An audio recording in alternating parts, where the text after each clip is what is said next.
तो आईपीएस में जब रिजाइन किया तो मेरे रिजिग्नेशन में मैंने अपने माननीय मुख्यमंत्री जी से यही कह के छोड़ा था कि मुझे भाजपा के लिए काम करना है, भाजपा के संगठन में काम करना है। भाजपा का प्रूवन क्रेडेंशियल है, मतलब प्रूवन रिकॉर्ड है। तो आप देख लीजिए बीजेपी जहां पे भी रही है उस क्षेत्र का विकास किस गति से और कितनी बेहतरी से हुआ है। कोई भी पार्टी जब चुनाव नजदीक आता है, चुनाव में जा रहा है, तो चाहेगा कि मैक्सिमम अटेंशन हम ग्रैब करें। तो कैसे करें? अब भाजपा एक ऐसी पार्टी है जो कि मुझे लगता है अपनी संगठनिक ताकत पे चुनाव लड़ती है। ये इस तरह की बयानबाजी करके ये चुनाव नहीं लड़ने वाली पार्टी, इसलिए भाजपा कुछ नहीं बोलती है। जब से भारत आजाद हुआ तब से है। भाजपा की सरकार तो अभी आई है ना? उसके पहले कौन चला रहा था? तो तब आप क्यों नहीं ये चीजों को ठीक कर दिया? भाजपा की सरकार आती है और प्रोसेस में जब ये पकड़ लेता है कि नहीं कुछ तो गड़बड़ चल रहा है, इसको ठीक करने की जरूरत है, आप उसका विरोध करते हैं। नमस्कार, आप देखना शुरू कर दिए हैं दर्श न्यूज और मैं हूं कुमार मनीष। देखिए, पूर्व आईपीएस आनंद मिश्रा जनसुराज छोड़ने के बाद आज बीजेपी का दामन थाम लिए। चलिए सीधा जुड़ते हैं, उनसे बात करते हैं। जनसुराज को छोड़कर बीजेपी का दामन थामे क्यों? मेरी आइडेंटिटी आईपीएस से है ना? तो मैं वही कहूंगा कि मुझे ऐसा कहा जाए कि आईपीएस को छोड़ के ये क्यों। हाँ, तो आईपीएस में जब रिजाइन किया तो मेरे रिजिग्नेशन में मैंने अपने माननीय मुख्यमंत्री जी से यही कह के छोड़ा था कि मुझे भाजपा के लिए काम करना है, भाजपा के संगठन में काम करना है। तो आईपीएस छोड़ने के बाद का जो एक दौरान 1-1.5 साल लगा, जिसमें मुझे काफ़ी मैंने मेहनत किया अपने लेवल पे, और आज मैं भाजपा में सम्मिलित हो गया, इस परिवार में का एक हिस्सा बन गया हूँ। तो मुझे, और आपने पूछा क्यों, तो ये इसलिए कि भाजपा का प्रूवन क्रेडेंशियल है, मतलब प्रूवन रिकॉर्ड है। तो आप देख लीजिए बीजेपी जहां पे भी रही है उस क्षेत्र का विकास किस गति से और कितनी बेहतरी से हुआ है। तो आज बिहार के हित में, बिहार की बेहतरी के लिए मुझे लगता है कि अगर हम लोग मिलकर संगठन को, भाजपा को मजबूत बनाते हैं, भाजपा एक मजबूत सरकार यहाँ पे बना सकती है अगर बिहार में, तो बिहार के विकास दर को और बिहार के बेहतर होने की गति को कोई भी अब धीरे नहीं कर सकेगा। इसीलिए मैंने जनसुराज का नाम इसलिए लिया कि जिसके नेतृत्व में आपको सदस्यता ग्रहण आपने किया, उसी पर आरोप जनसुराज के सूत्रधार प्रशांत किशोर लगा रहे हैं। सम्राट चौधरी पर सवाल खड़ा कर रहे हैं, दिलीप जायसवाल पर खड़ा कर रहे हैं, विजय सिन्हा पर कर रहे हैं। आपने जनसुराज छोड़ा क्यों? देखिए, राजनीतिक तौर पे यही, मतलब राजनीतिक तौर पे ना, देखिए क्या होता है कि इंसान को जब ना कुछ बोलना होता है, कुछ करना होता है, तो बहुत सारी ऐसी चीजें निकलेंगी। एक पब्लिक लाइफ है, यहाँ पे लोगों को अपनी भाव रखने, अपनी बात रखने का हक है। जो लोग कर रहे हैं करने दीजिए, लेकिन किसी के बोलने से कुछ प्रूव नहीं होता है ना? एक मैकेनिज्म है यहाँ पे, जहाँ पे कि आप कोर्ट है, कचहरी है, एक जस्टिस है, तो वो मर नहीं गया है भारतवर्ष में। ऐसे ना करा जाए किसी को भी कि ऐसा लगे कि सब खत्म हो गया है, अब हम जो बोल देंगे वही। तो लांछन लगाना, तो भैया हम खड़े खड़े आप पे 10 लांछन लगा देंगे अभी, और 10 बाद भी बोल देंगे ऐसे।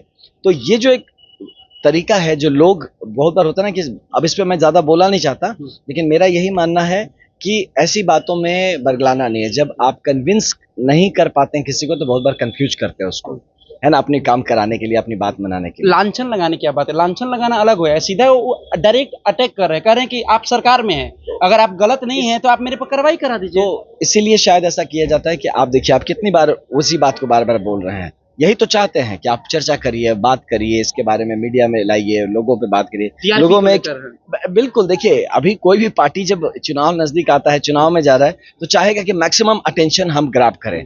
तो कैसे करें? अब भाजपा एक ऐसी पार्टी है जो कि मुझे लगता है अपनी संगठनिक ताकत पे चुनाव लड़ती है। ये इस तरह की बयानबाजी करके ये चुनाव नहीं लड़ने वाली पार्टी, इसलिए भाजपा कुछ नहीं बोलती है। सिंपल है कि ठीक है यार, जिसको बोलना है बोलिए, जिसको जैसे अपनी राजनीति करना, सब अपने तरीके से राजनीति चुन रहे हैं, ये कौन कैसे राजनीति करना चाहता है। तो बस इसी को देखा जाए, और मैं ये कहूँगा कि हमारे पूरे बिहार को और बिहार की जो जनता है उनको इस गंभीरता से विचार करना चाहिए कि एक रिकॉर्ड पीछे का देखा जाए, जिसका भी हो, एक पीछे का रिकॉर्ड देखा जाए कि भाजपा का हो चाहे किसी का, कि जिसको जब जगह मिला है तो उसने क्या किया है।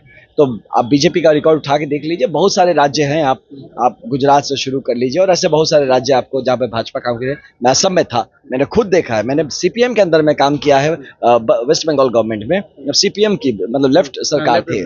मैं फिर मेघालय में भी काम किया जहाँ कांग्रेस की सरकार थी, और फिर मैं असम में भी काम किया जहाँ भाजपा की सरकार थी। ये तीनों का फर्क मैं आपको लिख के दे सकता हूँ कि बीजेपी की जैसा जो गुड गवर्नेंस जिसको हम कहते हैं, और सही तरीके से किसी भी चीज को धरातल पे उतार पाने की क्षमता, बात तो कोई भी अच्छा कर सकता है, बट उस चीज को जमीन पे उतार देने की क्षमता भाजपा ने एक बार नहीं कई बार प्रूव किया है, और इसीलिए आप देखिएगा कि बिहार का जो भविष्य बदल सकता है भाजपा ही बदल सकता है। चुनावी साल है, बिहार के लिए चुनावी साल है, ऐसे में आनंद मिश्रा बीजेपी का दामन थामे हैं, क्या चुनाव लड़ने का भी कुछ नहीं, तैयारी मैंने है? आप अगर आप होंगे तो मंच पे भी मैंने कहा कि मैं बीजेपी को एज एन ऑर्गेनाइजेशन, भाजपा एक स्ट्रांग पार्टी है, मुझे स्ट्रांग बनाने की जरूरत नहीं है, लेकिन मैं चाहता हूं कि संगठन को का एक मजबूत हिस्सा बनूं मैं भी, और सांगठनिक शक्ति को बढ़ाया जाए, जिससे कि भाजपा जहां भी खड़ी हो, भाजपा का झंडा जहां भी लहराए, वहां भाजपा जीते, भाजपा मजबूत बने। भाजपा मजबूत बनेगा तो बिहार मजबूत बनेगा। शाहपुर विधानसभा क्षेत्र से आप आते हैं, वहां पर परिवारवाद की वजह से बीजेपी कमजोर नजर आ रही है, उसके चलते 2 बार से वो मात भी खा रही है। ऐसे में आनंद मिश्रा अब तो बीजेपी के साथ जुड़ गए हैं, क्या कुछ करेंगे? देखिए, मेरा लीनिएज आप चेक करने जाएंगे तो इटाढ़ी प्रखंड में एक जिगना गांव है, तो मैं वो भी शेयर करता हूँ। बक्सर में रहता हूँ तो मैं बक्सर भी करता हूँ। मैं कानीकुब्ज ब्राह्मण हूँ तो मैं कनौज भी करता हूँ। गोरखपुर में भी रिलेटिव है, मैं वहां भी करता हूँ। तो मैं किस क्षेत्र से आता हूँ? मैं बिहार से आता हूँ, पहली बात। दूसरी बात, जहां पे भी संगठन कहीं पे भी अफेक्ट हो रहा है किसी के भी पर्सनल कारणों से, मुझे लगता है कि उन्हें काउंसलिंग की जरूरत है, उनके साथ बैठ के एक वार्ता की जरूरत है कि पार्टी रहेगा तो हम रहेंगे। पार्टी को कमजोर बना के हमारा हित कभी नहीं परिवारवाद संभल की वजह सकता से है। वहां पार्टी कमजोर हो तो रही है। नहीं, अब वहां या कहीं पे भी जहां पे भी हो रहा है, मुझे लगता है ये पार्टी ये स्टेप जरूर उठाएगी कि लोगों को समझाया जाए कि पार्टी हित में काम किया जाए।